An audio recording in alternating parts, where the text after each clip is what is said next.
guys, so in my last video, which is the same video because I'm definitely wearing the same shirt and this is the implant day, but just being honest here, I just wanted to break it up into 2 videos so it wasn't too much at one time. When it comes to taking it out, please look up videos. No, I lied. Don't look up videos because the videos can either scare you or encourage you. The reality is there is something under your skin. To get it out, trust me, a scalpel will be needed, okay? That is part of the procedure, okay? This is something you should be aware of when you get the Nexplanon implant. It is injected in, it will have to be cut out. Now, when I say cut out, that does not mean the entire length of the implant. It's really just, she cut right where the circle was, where it went in, like a tiny little circle. Oh, let me jump back. She numbed me, okay? So initially, like, they prep you, they set you up, you know, they betadine, all that stuff. Immediately they're gonna numb you with lidocaine. More than likely it's gonna be lidocaine. That thing, okay, let me tell y'all, if you've never had lidocaine before, I have, let me prepare you. Lidocaine burns, okay? You're not gonna feel anything after it. You're gonna feel pressure, you're gonna feel pressure, sting, and then a burn, okay? In that order. Pressure from the needle going in, sting from the needle going in, and then a burn. It's gonna be quick, but that burn lasts for a minute until it can numb the area. Now, when your physician asks you, hey, can you feel this? Be honest with them, okay? Because I've seen a lot of videos where people are like, oh man, I felt everything. You're gonna feel everything because it's your body. You're gonna feel the pressure. However, you're not supposed to be feeling any sharp pain. And the sharp pain is if you are not informing your physician that you can feel it. And I mean, like, hey, I can feel that. Can you give me some more lidocaine? You're paying for it anyway, so ask for some more.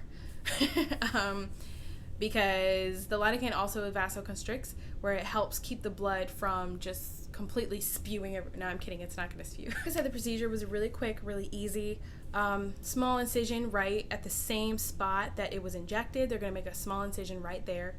And then they're going to use some tool. It looks like hemostats. And they use that to clamp onto the, let's say this is the what's it called, the implant. They're going to use that to clamp onto the implant and pull it out the same way it came in. Now here is where the problem comes in. The problem comes in because there is scar tissue now around your implant.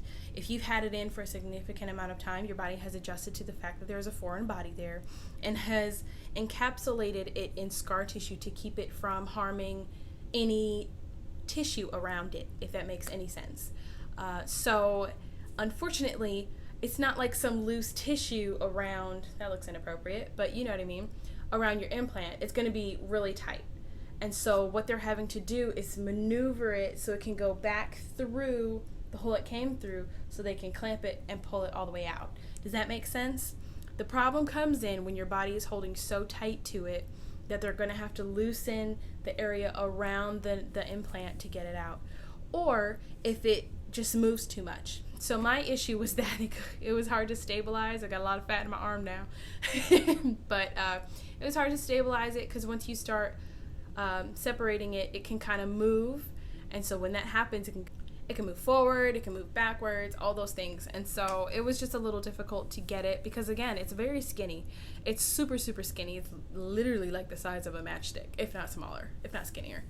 So it took about 15 to 20 minutes from start of the lidocaine to it actually coming out of my arm. It was not bad. If I'm going to be completely honest, the most painful part was the lidocaine.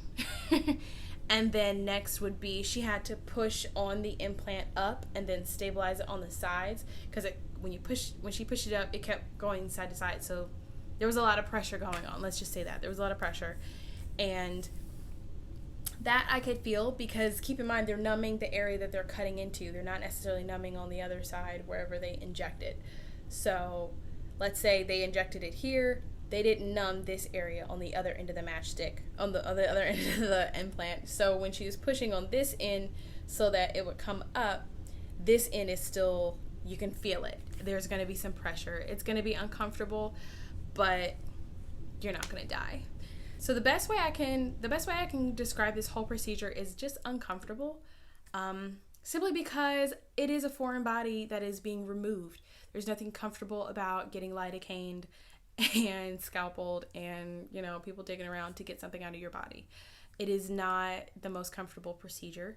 After everything was done, she got it out. They put steri strips, which are these clear strips that are, I want to say, water resistant. Like they can stay on your body for a really long time, that they put there instead of stitches for gaps that can be closed with steri strips. I don't even know how to explain that to anyone who doesn't know what I'm talking about. But it's pretty much like tape. It's like body tape. And it tapes your body together. And I was instructed to leave that on for about a week and that it would come off naturally. Also, the nurse was very nice and she banded this for me because she informed me that because they were digging around so much that I would probably bruise. I'm black, so I really never know. Okay, you guys can kind of see it's slightly dark right here. That is the other end of where the implant was. So it is slightly bruised, just right there, barely you can see it.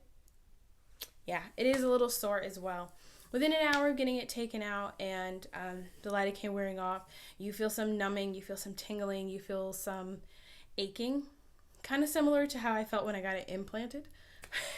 So if that was your experience getting it in, trust me, you'll have the same experience getting it out. If you haven't seen my previous video, please go back and watch that and show you guys why I'm taking this out in the first place, because I don't want anyone making the same mistake that I did. Yeah, I'm never getting this device ever again.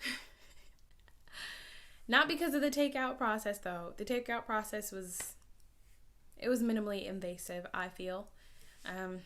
If you've ever had a tattoo or a piercing, it's kind of like that, in that there's a sharp feeling, and then just after that, when you touch it, it's annoying. Now my arm, when I use it too much, like if I flex, I can feel that. Yep, I can definitely feel that, and it is sore. Again, just happened 6 hours ago. They had to scalpel me and dig around some. So what do you expect? But yeah, that is my experience. I will let you guys know probably 2, 3 weeks, 4 weeks from now what I'm feeling, if my arm hurts, if it doesn't, how my cycle is going. And yeah. So I think that's it. If you guys have any questions, just leave them down in the comment section and I will try and answer as many as I can. Again, I'm not a healthcare professional, so please just take everything I say with a grain of salt, because this is my body, this is my experience. My pain tolerance is going to be different. My emotional stability is going to be different. My physical, I don't know, but whatever. How I feel about myself is going to be different. So again, grain of salt, but I hope what I said today helps somebody and that it helps you make a decision about if you're going to get this or not. Again, this is the Nexplanon implant, and yeah.